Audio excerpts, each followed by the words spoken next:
საუბარს განვაგრძობთ. მომდევნო სტუმართან შოთა ბერეკაშვილი ეკონომიკური პოლიტიკის საპარლამენტო კომიტეტის თავმჯდომარე, რომელიც ასევე უხელმძღვანელებს ფასების შემსწავლებლად დროებით საპარლამენტო კომისიას. მოგესალმებით ბატონო შოთა, მადლობა ჩართვისათვის.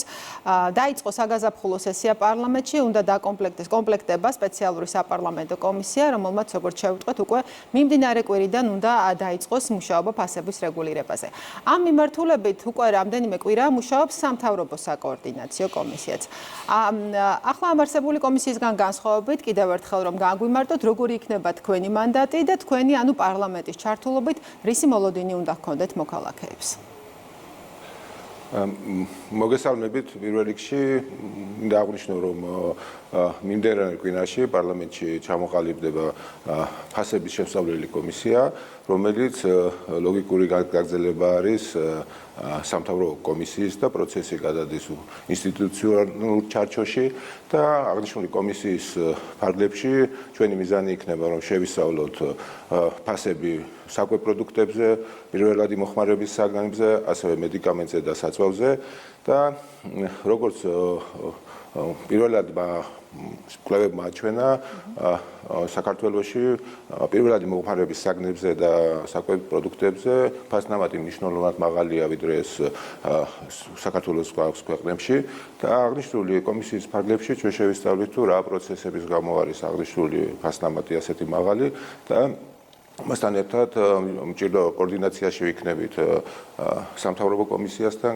ვფიქრობთ, რომ ასევე შეხვედრები გვექნება ეკონომიკის სამინისტროსთან, ასევე შევხვდებით კონკურენციის აგენტოს და შესაბამის უწყებებს, რომ ძირფესიანად შევისწავლოთ რა პროცესები განაპირობებს აღნიშნულ ფასნამატს, რადგან ეს მნიშვნელოვანია საქართველოს ყველა მოქალაქისთვის და ბატონო შოთა, ვიდრე ამ მიზეზებზე ვისაუბროთ, მინდა გითხოთ უშუალოდ კომისიის შემადგენლობაში მუშაობის პერსპექტივაზე, როგორც ვიცი, ჩაერთვებიან საპარლამენტო ოპოზიციის წარმომადგენლებიც, რომლებსაც დღესაც მოვისმინეთ მათგან, რომ საკუთარი მოსაზრებები აქვთ გამოსავლის გზებზე და შექმნილი ვითარების მიზეზებზე. აი ეს თანამშრომლობის მზაობა უმრავლესობის მხრიდან როგორია? უშუალოდ საწინააღმდეგო აზრის მქონე ოპოზიცია.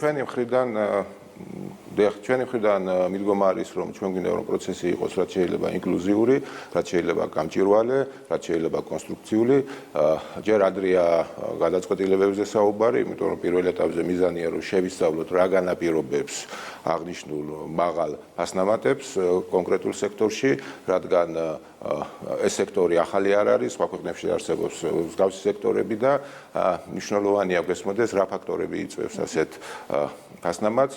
მიგვაჩნია რომ აქ შესაძლებელია სტრუქტურულ პრობლემებთან მქონდეს შეხება ბიზნესი მაქვს ხედველობაში და ამიტომ ჩვენი მიდგომა არის რომ ჩვენ მაქსიმალურად კონსტრუქციულად მივუდგეთ საქმეს, მოვისმინოთ ყველა მხარის მოსაზრებები, შევისწავლოთ პრობლემები და სწორედ პრობლემების შესწავლის შემდეგ მივიღოთ კონკრეტული გადაწყვეტილებები და შევიმუშაოთ კონკრეტული მექანიზმები, რომელიც დაგვეხმარება არსებული პრობლემის მნიშვნელოვნად გადაწყვეტაში.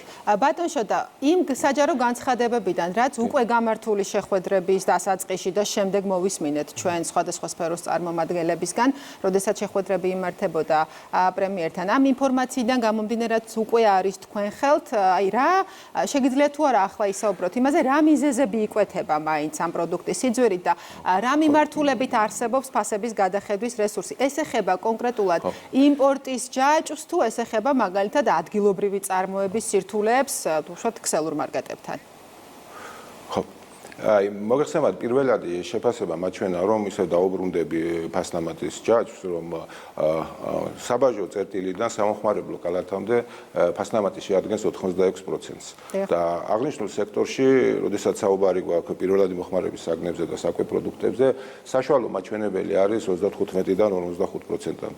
სწორედ ეს მიუთითებს, რომ სტრუქტურული პრობლემა გვაქვს და აქ რა მიზეზებით შესაძლებელია ეს თეორიულად გამოწვეული იყოს, პირველ რიგში შესაძლებელია ბიზნესებს ჯგუფებს და კომპანიებს, რომელიც ჩართული არიან აღნიშნულ სექტორში, მაღალი საოპერაციო ხარჯები აქვს. შესაძლებელია ასევე მათ კაპიტალის წრომაზე პრობლემები აქვს და ძველი უჯდებათ კაპიტალი. ასევე შესაძლებელია რომ კონკრეტულ შემთხვევაში ზებუნებრივ მაღალ მოგებასთანაც კონდეს ადგილი, თუმცა საჭიროა ამ ფაქტორების ყველას შესწავლა და შესაძლებელია სამივე ფაქტორის კომბინაციაც იყო. სწორედ ამ კომისიის მიზანია რომ სტრუქტურულად შეისწავლოს ბიზნეს პროცესები, გაერკვეს რა პრობლემებია და თითოეულ შემთხვევაში არსებობს მექანიზმები, რომლის საშუალებითაც შესაძლებელია არსებული პროცესების დალაგება, მაგალითად თუ გვაქვს სიტუაცია, სადაც საოპერაციო ხარჯები მნიშვნელოვნად მაღალია, შემდეგ გაისვება კითხვები, რატომ არის ეს მაღალი, რა იწვევს ამას, როგორ შეიძლება ოპტიმიზაცია, თუ ჩვენ საუბარი გვაქვს, რომ კაპიტალზე წლომაზეა პრობლემა, როგორ შეიძლება ეს გაუმჯობესდეს და კომპანიები უფრო კონკურენტუნარიანი გახდეს და თუ გვაქვს შემთხვევა, რომ კონკრეტულ შემთხვევაში ზებუნებრივ მაღალ მოგებაზეა საუბარი, შესაბამისად ჩვენ საინტერესო იქნება კომერციული კონტრაქტების ნახვა, რა უპირატესობა აქვს ფასწარმოქმნის ჯაჭვში კონკრეტულ კომპანიებს და მიზანი არის რომ კონკურენტული გარემოში შევცვალოთ, რომ თითოეული კომპანია, რომელიც აღნიშნულ სექტორში მონაწილეობს, თანაბარ პირობებში იყოს, გაჯასახდეს სექტორი, გაუმჯობესდეს კონკურენცია, ეს თავისთავად აისახება საოპერაციო ხარჯების შემცირებაზე და რაც საბოლოო ჯამში მიუყვანს იქ, რომ ფასები სამხმარებლო კალთაზე შემცირდება.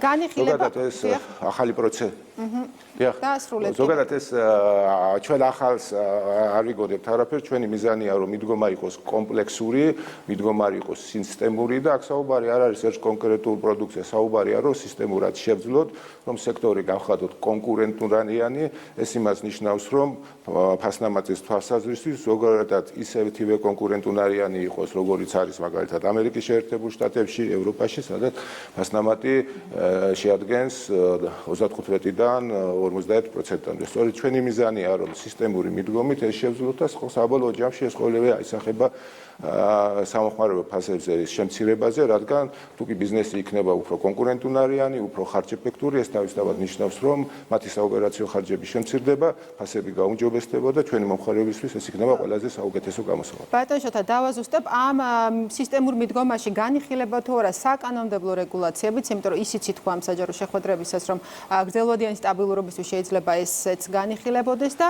აქვე სამი მთავარი მიმართულებაა, ხომ, პროდუქტი, მედიკამენტი და საწვავი. სამივე მნიშვნელოვანი მიმართულებაა მოსახლეობისთვის. რომელი მიმართულებით ვარაუდობთ პირველ ეფექტს და როდიდან? ხო, რა თქმა უნდა, აქ საკანონმდებლო ინიციატივებიც განიხილება, ჩვენ როცა საუბრობთ სისტემის გაჯანსაღებაზე, კონკურენტუნარიანობის გაზრდაზე და კომპლექსურ მიდგომაზე, რა თქმა უნდა, აქ იგულისხმება სწორი საკანონმდებლო ჩარჩოთ დახმარება, რომ ბიზნეს პროცესები გახდეს უფრო გამჭვირვალე, უფრო ინკლუსიური და კონკურენციის ხარისხი გაუმჯობესდეს და ეს ყოველივე აისახება შემდეგ ფასების დინამიკის კლებაზე და უფრო რეალურ შეხებად შედეგებზე. რაც შეეხება რომელი სექტორი უფრო მნიშვნელოვანია, მე მიმაჩნია სამივე მიმართულება მნიშვნელოვანია, თუმცა ყველაზე დიდი გამოწვევა ჩემის აზრით გვაქვს პირველადი მოხმარების საგნების და საკვე პროდუქტებზე და ვფიქრობთ, რომ აქ მნიშვნელოვანი რესურსი არსებობს, რომ მნიშვნელოვან შედეგზე გავიდეთ. თავარია, რომ ეს პროცესი იყოს გამჭვირვალე, ინკლუზიური, კომპანიები ჩაერთონ და კომპანიებმა მინდა რომ მიმართო კომპანიებს, რომელიც სექტორში მონაწილეობენ, ჩვენი მიზანია რომ მათ დავეხმაროთ, მათი საოპერაციო ბიზნეს პროცესები გავხადოთ უფრო ეფექტური, რაც შედეგობრივად მოგვიტანს, რომ ისინი გახდებიან უფრო კონკურენტუნარიანი, რაც საბოლოო ჯამში დადებითად აისახება როგორც ქვეყნის ეკონომიკაზე, ასევე ჩვენ მოქალაქეებზე და ვფიქრობ, რომ ხელშესახებ შედეგებს მივიღებთ. ძალიან დიდი მადლობა ჩართვისათვის. დღის ქრონიკის კითხვას პირდაპირ ეთერში პასუხობდა პარლამენტის ეკონომიკური პოლიტიკის თავმჯდომარე შოთა ბერეკაშვილი.